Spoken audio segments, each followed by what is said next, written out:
Olá, muito boa tarde, minhas queridas amigas, queridos amigos, estimados e prezados companheiros de Ideal Espírita. É com grande alegria e satisfação que estamos dando início a mais um encontro pelo Grupo Aulas da Vida, com a coordenação de nossa amiga Amália Carvalho de Moraes. Agradecendo sempre pela transmissão com que a rádio e TV Centro Espírita Amor e Caridade de Bauru, com o apoio da TV Chico Xavier, a Sintonia do Bem de Campina Grande, na Paraíba, tem nos proporcionado nas tardes de sextas-feiras. Convido, então, a todos para compartilharmos um pouquinho mais desses estudos tão sublimes e esclarecedores de Jesus e de Allan Kardec, com a fundamental proposta de aprendermos e vivermos uma vida bem mais feliz. Que Deus nos guarde e nos mantenha em sua infinita paz. Diz o ditado popular que errar é humano. Contudo, meus amigos, rescindirmos no erro, de forma insistente, passa a ser um comportamento tolo de nossa parte. Como diz um outro ditado, é darmos murro em ponta de faca.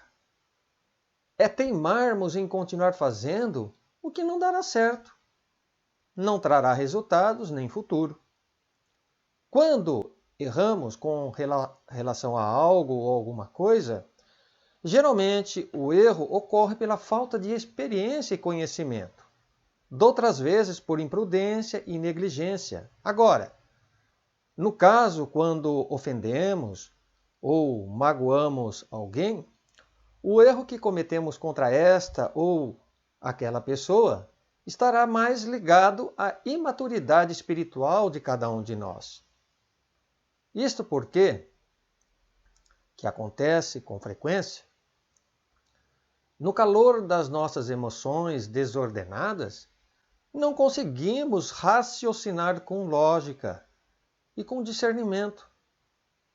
Usando até mesmo aqui uma expressão metafórica, nós perdemos a cabeça. E pela grande dificuldade que temos de compreender e aceitar o pensamento e a opinião alheia, o passo para tomarmos uma atitude mais agressiva, injusta, é bem curto. Bem, aí depois de um tempo que a besteira já foi feita, com os ânimos menos exaltados, mais tranquilos, é que reconheceremos a nossa atitude irrefletida e equivocada, passando com isso a nos sentir envergonhados, não é assim? É o primeiro passo. Depois vem a culpa, nos sentimos culpados e finalmente arrependidos, percebendo realmente que exageramos na dose, passamos do limite.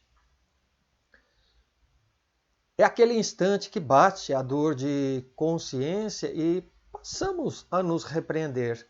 Meu Deus, onde eu estava com a cabeça para falar daquele jeito com fulano, cicrano ou beltrano? Fui eu que errei, não ele. Não é assim? E agora que farei para me retratar e reparar o meu erro? Ficamos ali conjecturando. Bem, primeiramente, o que devemos fazer? Não se condene ou carregue o peso de uma culpa por uma vida toda. Não. Imaginando que o ofendido jamais nos perdoará. Aprendermos com os nossos erros poderá, sem dúvida, meus amigos, ser um dos melhores caminhos para o crescimento pessoal. Pois, como diz um outro aforismo, é errando que se aprende. É errando que se aprende. Então, neste contexto, temos também aquela triste mania de ficarmos justificando os nossos erros. Ah, mas não foi bem assim, não. Não é assim. Foi por isso, foi por aquilo, foi assado. Inventando sempre aquelas desculpas desfarrapadas. Então, trata-se de um comportamento de defensiva de nossa parte. Justamente para nos eximir sem que assumamos os próprios erros. Então é incrível, mas infelizmente temos esse instinto natural em procurar justificativas a todo momento, encontrar culpados, se proteger de algo que acabou cometendo, que nós cometemos, mesmo que sem intenção. O primeiro passo para superar e aprender com a falha, meus amigos, é assumi-la, assumirmos, não é? Sem rodeios, encarando os problemas de frente. Então, para aprender com os nossos erros, diz a lógica e o bom senso que ninguém transfere para outrem o que nos pertence. Ou seja, se eu errei, se você errou, pare, pense e aprenda com os equívocos. Então, não é motivo para nos envergonharmos, não, mas sim para nos fortalecermos. Depois que admitirmos e assumirmos o erro, precisaremos em seguida buscar os motivos por que isto ou aquilo aconteceu. Nos questionando quais foram as razões que me levaram a errar, por que aquela falha aconteceu, coisas desse tipo. E tomando nota de nossos tropeços e analisando-os mais agora de cabeça fria, traçaremos desse modo soluções para que eles não ocorram novamente. Agora, há outras pessoas que carregam consigo este tipo de pensamento, antes mesmo de começar algo ou realizar alguma coisa. Ah, mas se eu errar? E se ele não gostar disso ou daquilo? Se não der certo o que eu estou querendo? Abraham Lincoln, o ex-presidente norte-americano do século XIX, ele tem uma frase que diz assim: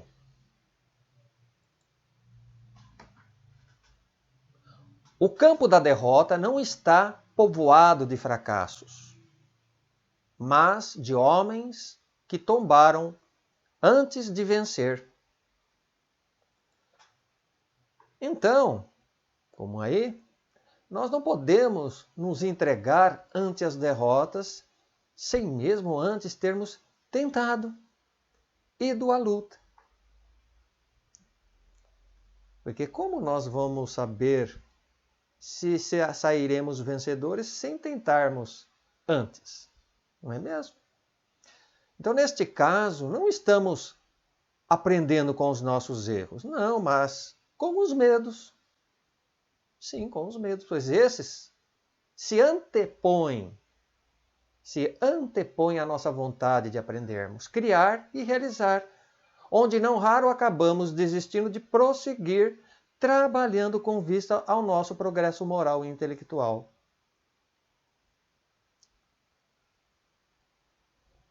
Pedirmos desculpas também é uma outra maneira de aprendermos com os nossos erros. Mas que seja, meus amigos, com sinceridade, que parta do nosso coração e não da boca para fora. Ah, me desculpa. Num automatismo. Não é assim. Então, além de reconhecermos nossos erros, precisamos ter a nobreza de se desculpar com quem foi atingido pela falha, por aquele a quem magoamos ou ferimos. Quem pede desculpas fica mais leve, hábil, para aprender facilmente com os erros. Já perceberam isso? Sabendo que você prejudicou alguém, então não demore para se retratar e se redimir. É fundamental, meus amigos, ser sinceros nessas horas para que a outra parte compreenda a nossa frustração pela falha. e assim nos dar uma nova oportunidade. Olha que coisa mais maravilhosa, não é? Então, após sermos desculpados, trabalhemos em não rescindirmos tantas vezes nos mesmos erros. Bem, algo semelhante aconteceu com o nosso querido Chico Xavier. Quando certo dia ele se encontrava muito triste consigo, achando, né, que não teria se saído muito bem na relação com um confrade da instituição que ele frequentava. E o que resultou no afastamento deste amigo. Bem, aquilo ficou, né, roendo ali, martelando na cabeça do Chico por 1 semana e meia, mais ou menos. E com o trabalho que Chico tinha que realizar, ele não poderia ser um homem triste constantemente. E Emmanuel, então, vendo-lhe naquele tormento, daquele jeito, então perguntou a ele: Chico, o que está acontecendo? Você anda tão triste e acabrunhado? Ah, meu irmão, foi por isso, foi por aquilo. E Chico então narrou a história, imaginando que teria magoado, ferido aquele companheiro ao errar com a sua atitude. E o que você está esperando, Chico? Que ainda não foi pedir desculpa, né? Replicou o nobre mentor. Ah, mas se ele não aceitar, meu irmão, já será um problema dele. Falou novamente Emmanuel. Mas você terá feito o que deve fazer. Bem, Chico então acatou a orientação de Emmanuel, se preparou, orou antes. Não foi com ninguém para não constranger aquele amigo, pois imagina, né, alguém saber de uma pessoa que estivesse magoado com o Chico. No mínimo, não iriam acreditar. Chegando lá, Chico bateu a porta, o companheiro abriu, e o médium, dizendo as palavras iniciais porque ali estava, o abraçou, pedindo-lhe desculpa se algo o estava atormentando. E ao invés de retribuir aquele abraço gostoso, sincero, fraterno do velho bom Chico, o companheiro ficou como um dois de paus, parecendo um feixe de bambu. Já viram um feixe de bambu? Retinho? Então. E realmente existem pessoas assim, viu? Que quando procuradas se fazem de doces e rogadas.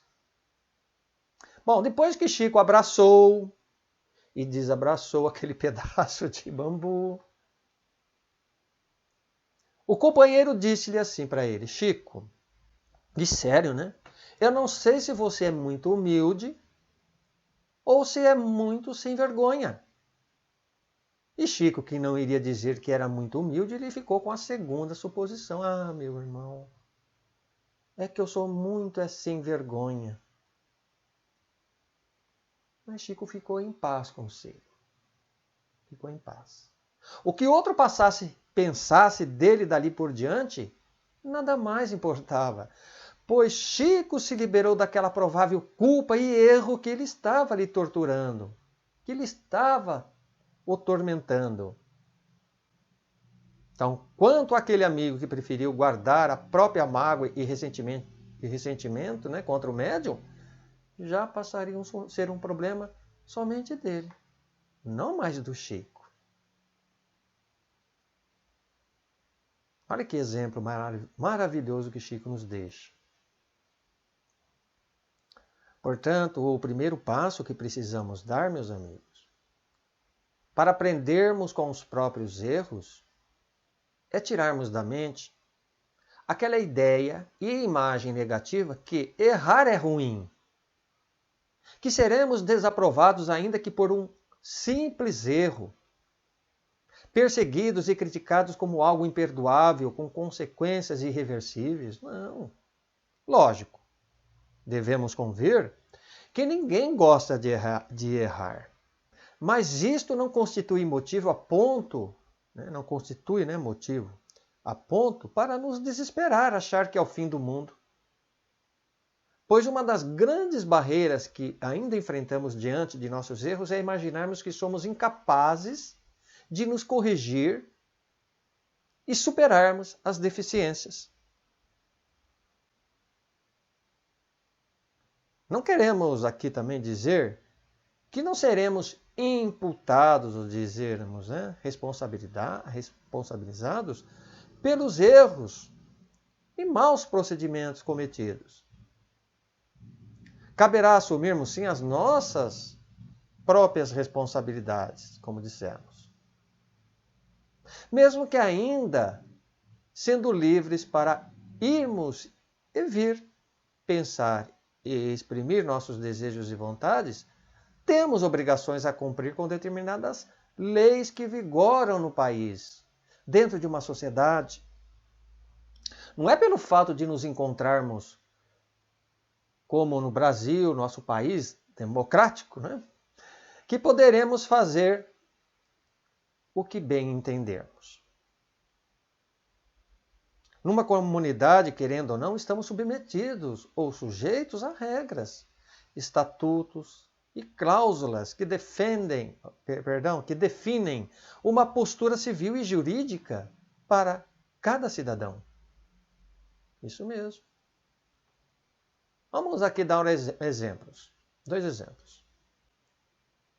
Alguém que cometa uma infração de lei de trânsito, que é bastante comum, ele sofrerá sanções com multas e apreensões do veículo, não é isso?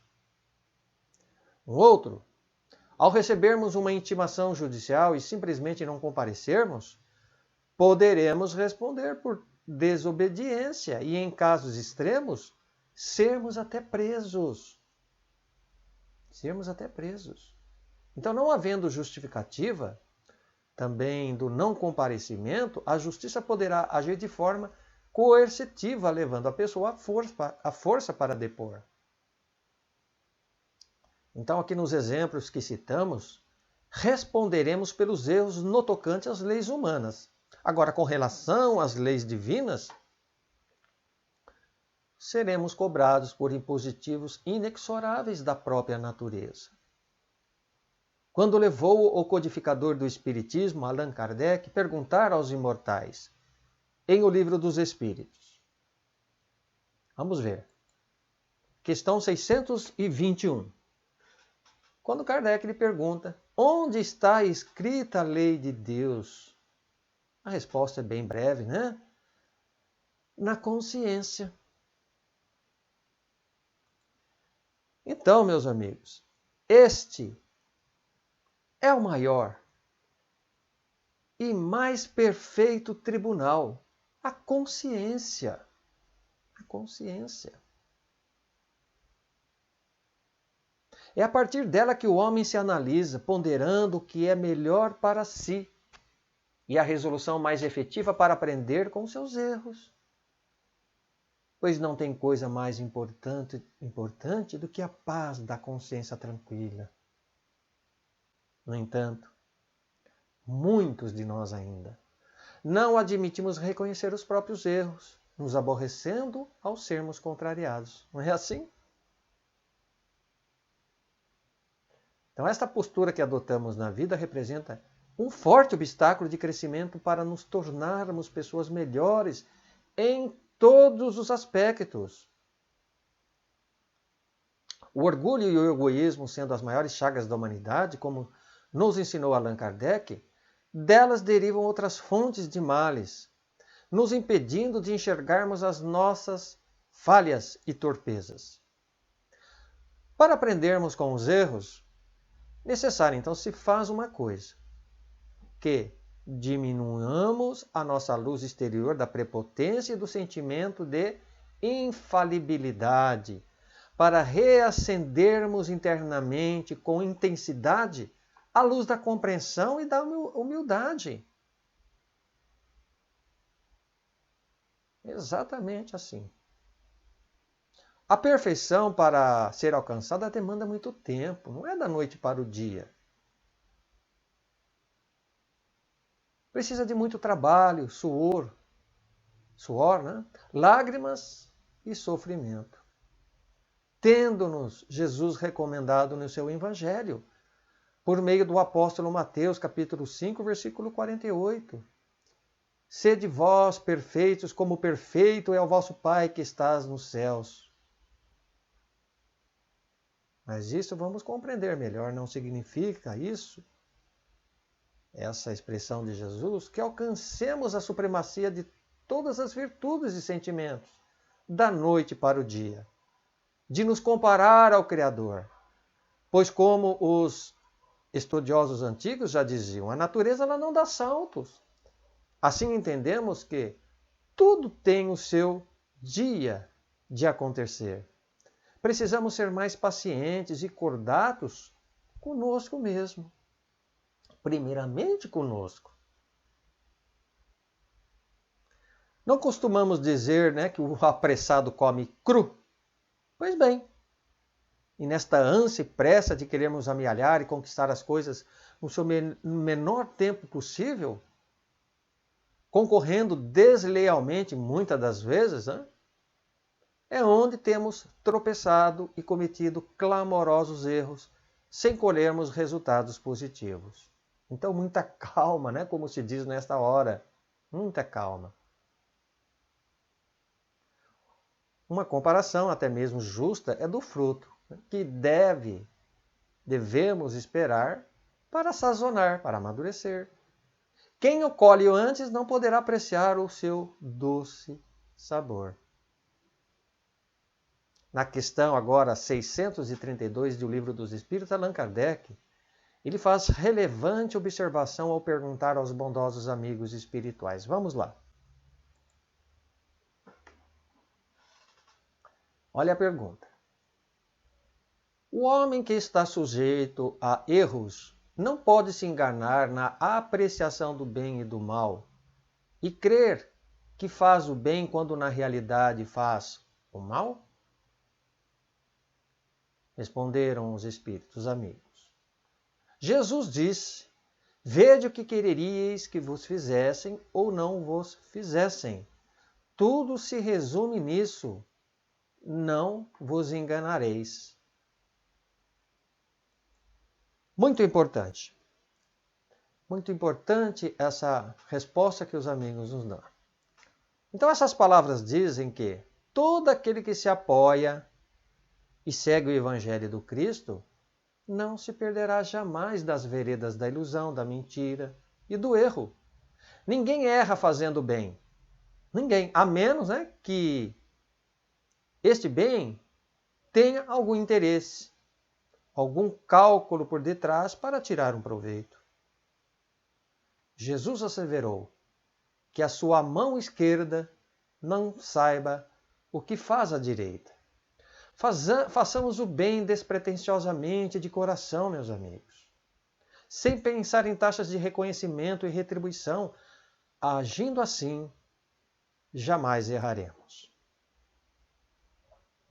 Quem acende uma candeia é para iluminar e levar luz a todos os recantos, e não para colocar debaixo do vaso, mas sobre o candeeiro.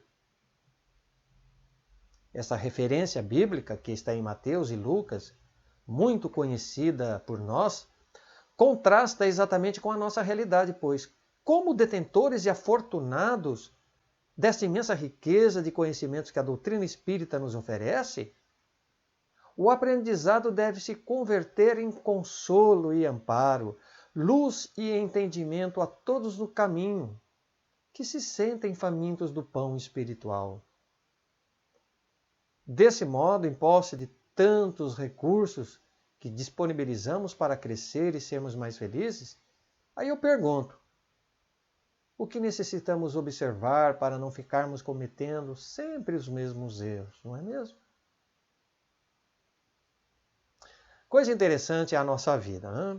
Com relação às fases que experienciamos e nos relacionamos com as pessoas. Certo que não podemos passar uma borracha no passado, né? Como se fosse possível apagar as marcas que ficaram registradas ou impressas na nossa memória. Realmente não conseguimos e não conseguiremos. Talvez tentemos nos iludir de que nada tenha acontecido, que os erros do passado estarão enterrados para sempre. Entendamos, assim, que não é ficarmos pelo fato, né, remoendo e nos punindo constantemente por termos errado. Não é isso. Pois quem vive se culpando e se reprovando, ele paralisa a sua vontade, o ânimo de viver, de retomar a sua autoestima e a sua confiança. Entretanto, quando as lembranças do passado estão muito presentes em nós, ou quando elas emergem por correspondência com o presente, é o instante que, estando com os pés mais firmes no chão, mais maduros, mais responsáveis, dizemos assim, olha, e acontece mesmo, dizemos assim, olha, com a experiência que eu tenho hoje, eu faria tudo diferente em relação ao meu passado. E desejando, né, que o tempo até mesmo voltasse, nós acabamos concluindo. Como eu me arrependo daqueles dias. Com a cabeça que eu tenho hoje, eu faria as coisas bem melhores e bem mais certas.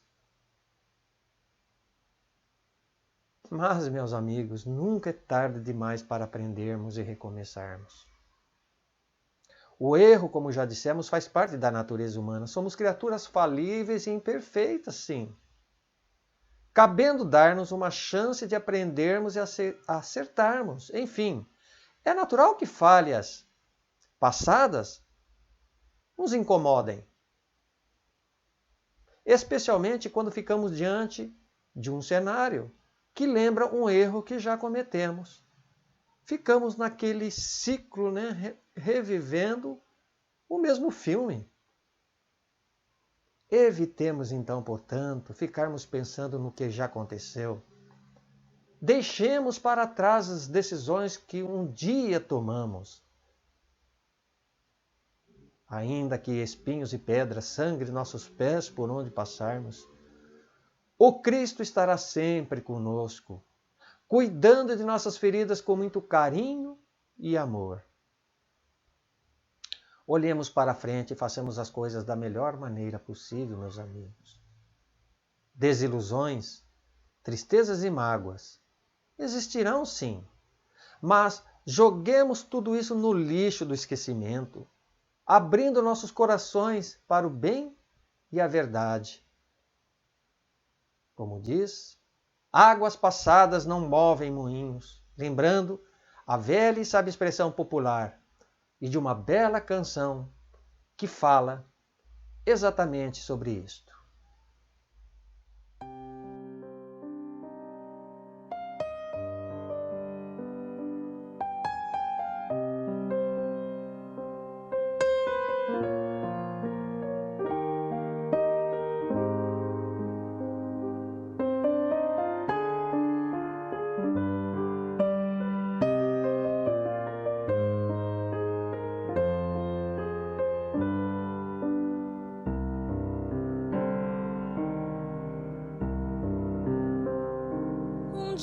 Passei por grande provação, bastante chorei minha desilusão. Meus dias passavam num vale de dores, onde as aves não cantavam e nem haviam flores. O vento soprava,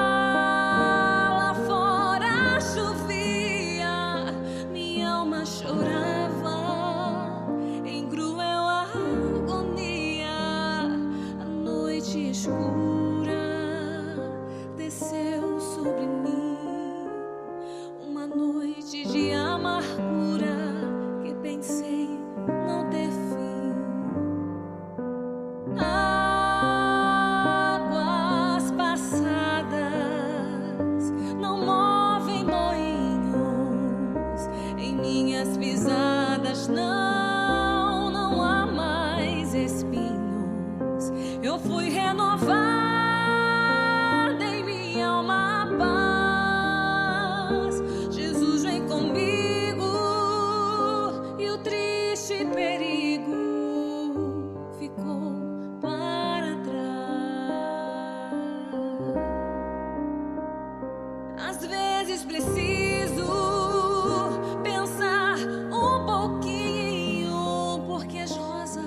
tão belas produzem espinhos, porém dão aroma que enfeitam também.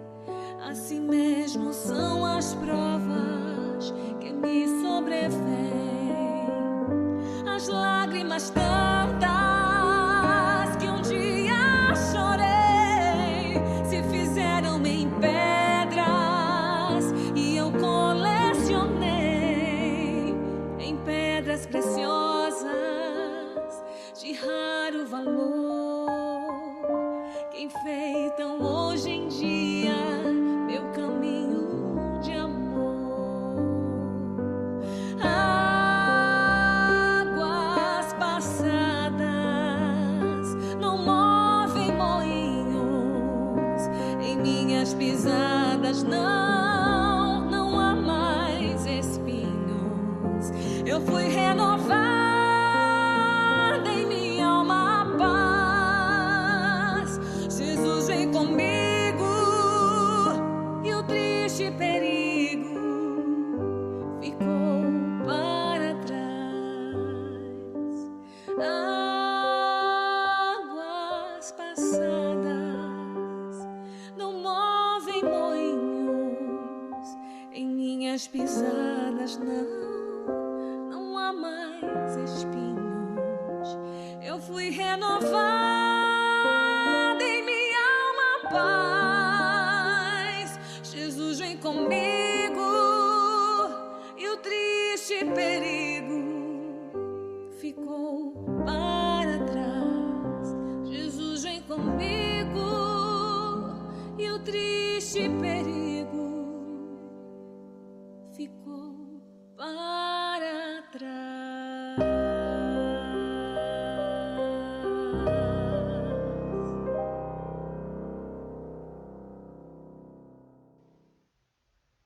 Então, assim, nessa linda canção, estamos sempre buscando melhorar. E isso faz parte do nosso roteiro existencial. É importante para todos nós. Essas são apenas algumas de tantas outras orientações que existem, que nos ajudam a aprender com os erros. São práticas simples, mas que nem sempre conseguimos logo de início. Assim como num aprendizado é preciso persistência e uma mudança de mentalidade, de postura, para termos uma vida mais satisfatória, tirando o lado positivo de cada circunstância negativa. Nesse sentido, vale a pena buscarmos um apoio diferenciado para abrir a mente e viver com mais plenitude e entendimento. Até mesmo notáveis homens de grande inteligência, por exemplo, da ciência, da tecnologia, já erraram e fracassaram. Não são apenas para os pequenos. Nenhum dos grandes especialistas de qualquer ramo chegou ao topo sem cometer erros. Exatamente. Nomes que hoje são reconhecidos por todo mundo passaram por desafios gigantescos e aprenderam a se reerguer a partir de vossos erros. Como vamos ter aí o caso do cientista norte-americano, o Thomas Alva Edison, o inventor da lâmpada e de outros importantes dispositivos industriais. No caso, da lâmpada, muito comentado, segundo a história, foram mais de 1000 tentativas para ele chegar em um resultado de sucesso. E foi a partir daí que Thomas inspirou diversas pessoas a persistirem em seus objetivos, já que para ele as tentativas não haviam sido falhas. Olha que coisa que ele dizia, hein? E sim descobertas de fazer uma lâmpada de 1000 maneiras diferentes. Não é? Um outro também, o produtor cinematográfico e cineasta Walter Elias Disney, mais conhecido como Walt Disney, diz que muito antes do personagem Mickey ser criado, ele foi demitido do seu trabalho em um jornal por falta de imaginação e boas ideias. Pasme, isso mesmo. Aos 22 anos, o Walt Disney ele declarou falência de sua empresa de desenhos em Dallas. Ele tentou ir para o Hollywood para também se tornar ator, mas nunca conseguiu. Então ele foi sempre errando. Então depois disso, entre erros e acertos, ele começou a ganhar projeção e sucesso, começando a trabalhar em longas-metragens na Disney Brothers Studio. Um outro consagrado, um homem, nos nossos tempos mais próximos agora também, foi Steve Jobs, empresário e magnata americano no setor da informática, que por 12 anos, não foi um dia, hein? Ele colheu muitos insucessos, por dar justamente asas à sua imaginação e caprichos, indo quase à falência, se recuperando dos seus erros após receber ajuda de um antigo rival seu, que era Bill Gates, né, da Microsoft, quando ali ele investiu 150 milhões de dólares na Apple.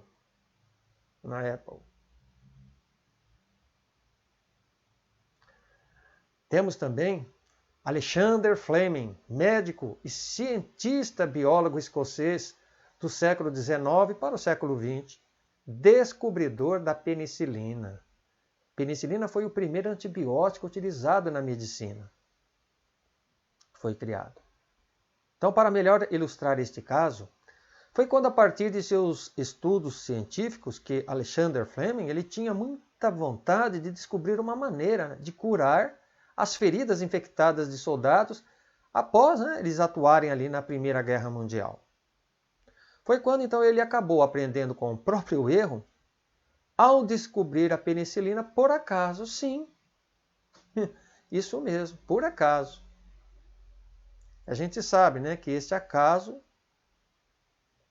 não tem sempre um motivo por detrás, né? Porque sabemos que o Espiritismo nos ensina que não existe o acaso puramente.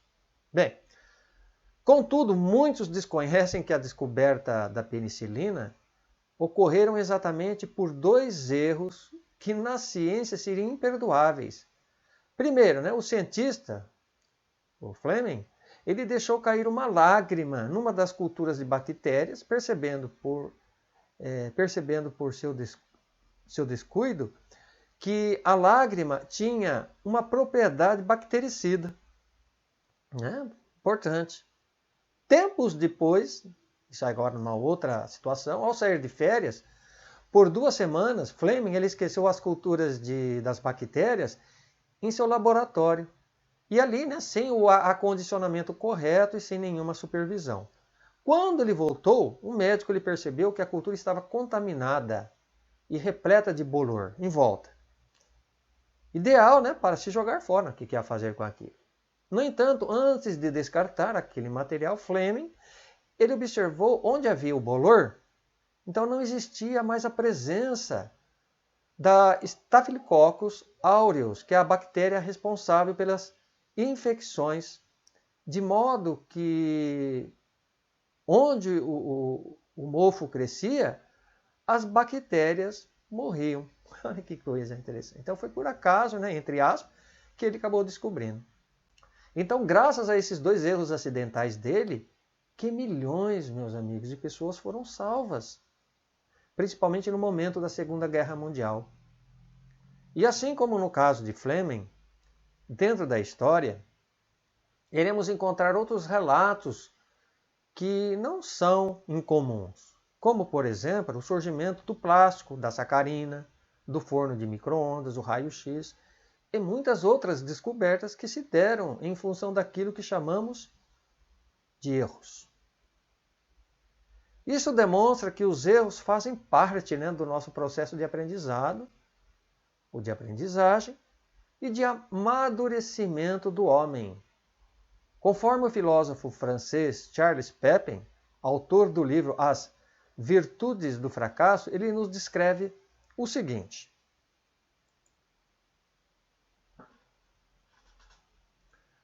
há fracassos que acarretam um fortalecimento da vontade, outros que resultam em seu afrouxamento.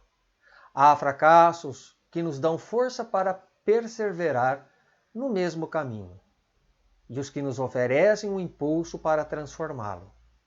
Há os fracassos que nos tornam combativos, os que nos tornam mais sábios, e há também os que nos tornam simplesmente disponíveis para outras coisas.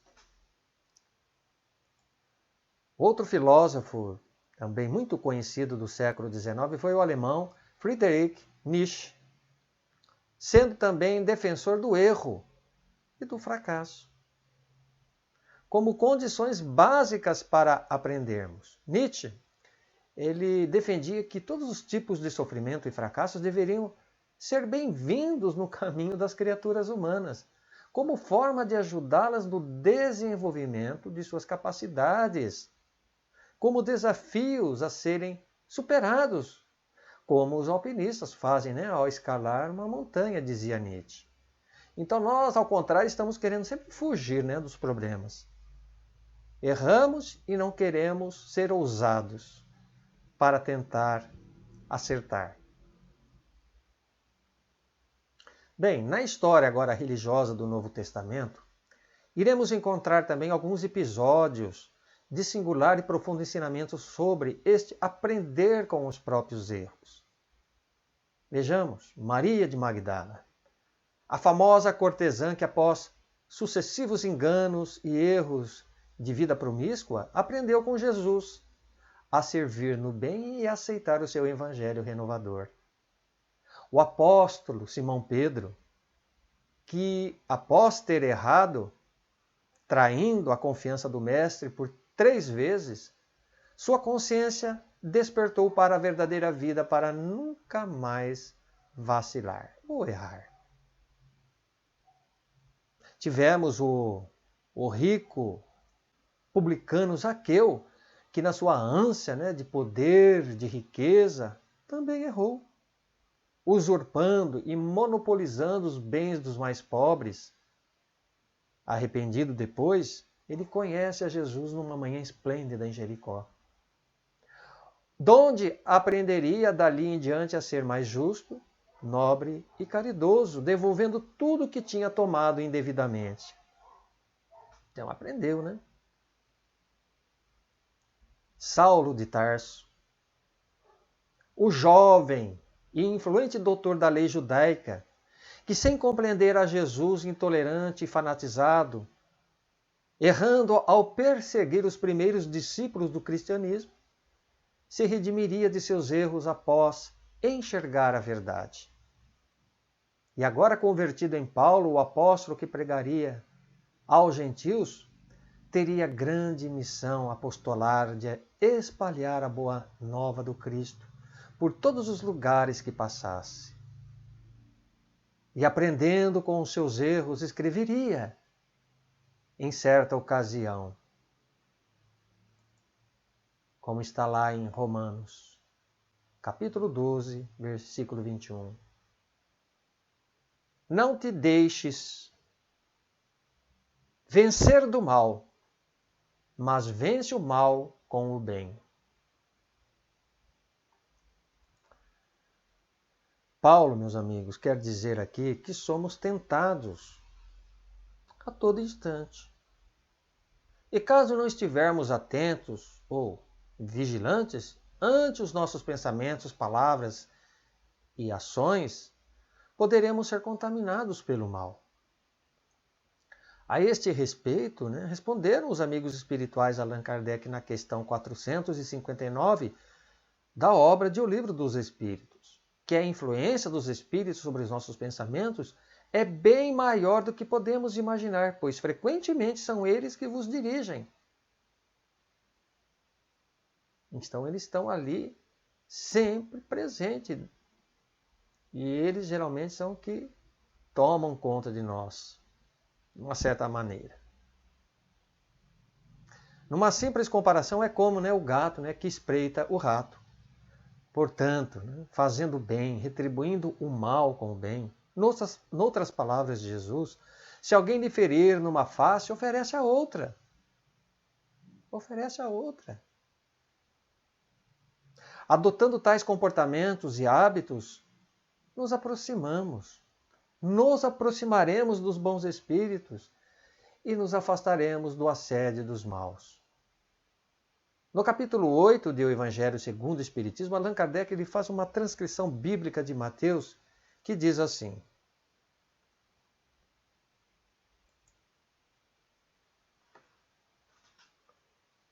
ai do mundo por causa dos escândalos, pois é necessário que venham os escândalos, mas ai do homem por quem o escândalo venha. Meu Deus, hein? Então, vamos tomar cuidado aí, vendo? Os nossos pensamentos, atos, vigilância. Bom, afinal, né, que conclusão podemos tirar desse texto? Com relação pelo que aprendemos com os nossos erros. Então, numa maneira simples e direta, se diz que todo escândalo é uma ação gerada por uma balbúrdia, ofensas, algazarra, não é isto? Mas na acepção própria da palavra, como diz Allan Kardec, escândalo seria um reflexo a partir de uma explosão de comentários que surge de momento. Entretanto, meus amigos, qualquer dessas duas posições, querendo ou não, existe o mal e, consequentemente, o erro. Não tem por onde fugir. Um atentado, né, que choca contra a ética e a moral. No entanto, o aprendermos com os erros no contexto dessa narrativa evangélica, quando Jesus afirma que é preciso que venham os escândalos, é no sentido de que o homem, sendo ainda imperfeito sobre a terra, nós, neste caso, estamos propensos a fazermos o mal, sem que isso constitua uma obrigação para praticá-los. Portanto, a expressão de Jesus que é necessário que o escândalo venha, a conotação aqui traduz que, como seres em evolução num mundo de provas e expiações, onde caímos e erramos constantemente, dores e sofrimentos que nos visitam, há um momento da nossa vida que nós cederemos. Cederemos. E cansados de sofrer no mal, aprenderemos, por conseguinte, com os nossos erros. E finalmente ele diz, né, naquele momento, mas ai daquele por quem o escândalo vem aí que pega. Então Deus, né, servindo-se do homem como instrumento inconsciente ou não de seus atos, ele deverá responder na proporção de vossas intenções pelo mal praticado. Assim é, por exemplo, né, que um filho, né, como fala lá no Evangelho, ingrato seja uma punição ou prova para o pai que venha a sofrer com isso. Porque esse pai, né, talvez tenha sido também um mau filho que fez sofrer noutra época o seu pai. Então ele passará pela pena de talião, né, que é uma lei proporcional à infração. Mas nesta circunstância, este filho ele não será menos desculpado, devendo também sofrer a seu turno com seus próprios filhos ou de outra maneira. Então, é aquele, como dizemos, da lei de causa e efeito. Se você fez, deverá experimentar na carne as mesmas sensações, não com uma punição, mas com uma forma de se reparar, de aprender com os seus erros do passado, como no caso do exemplo do filho para com o pai, do pai para o filho. Então é como se costuma dizer, né? Um erro ele não justifica um outro erro, mas desde que porventura nós venhamos a incorrer nesses erros como um impositivo da lei, né? Como dizemos, de causa e efeito, ainda assim nós temos o livre-arbítrio. Né? Não somos robôs, temos o livre-arbítrio. A escolha e a vontade de errarmos e ferirmos menos, de acertarmos e amarmos muito mais. Agradeço a Deus, a Jesus, a espiritualidade amiga, por esta tarde maravilhosa, rogando sempre ao bom Pai, amoroso, justo, que se compadeça sempre de nossa pequenez, de nossas falhas e deslizes morais, de que ainda somos portadores. Mas com toda certeza, meus amigos, Ele estará sempre perto de nós, a nos carregar quando nos sentirmos cansados e oprimidos, dizendo: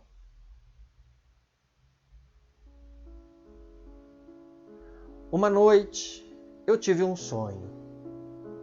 Sonhei que andava na praia com o Senhor, e no firmamento passavam cenas da minha vida.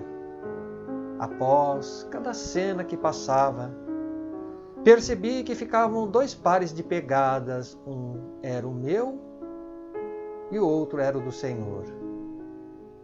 Quando a última cena da minha vida passou diante de nós, olhei para trás, para as pegadas na areia, e notei que muitas vezes no caminho da minha vida havia apenas um par de pegadas na areia. Notei também que isso nos momentos mais difíceis e angustiosos do meu viver. Isso aborreceu-me muito e perguntei então ao Senhor: Senhor, Tu disseste-me que uma vez que resolvi seguir-te, Tu andarias sempre comigo em todos os caminhos. Contudo, notei que durante as maiores tribulações do meu viver havia unicamente um par de pegadas na areia. Não compreendo porque foi nas horas em que eu mais precisei de Ti e Tu me deixaste sozinho. Então o Senhor respondeu-me: meu querido filho, jamais te deixaria nas horas da prova e do sofrimento. Quando viste na areia apenas um par de pegadas, eram as minhas. Foi exatamente aí que eu te carreguei em meu colo. Muita paz a todos. Fiquem com Deus. Até uma próxima.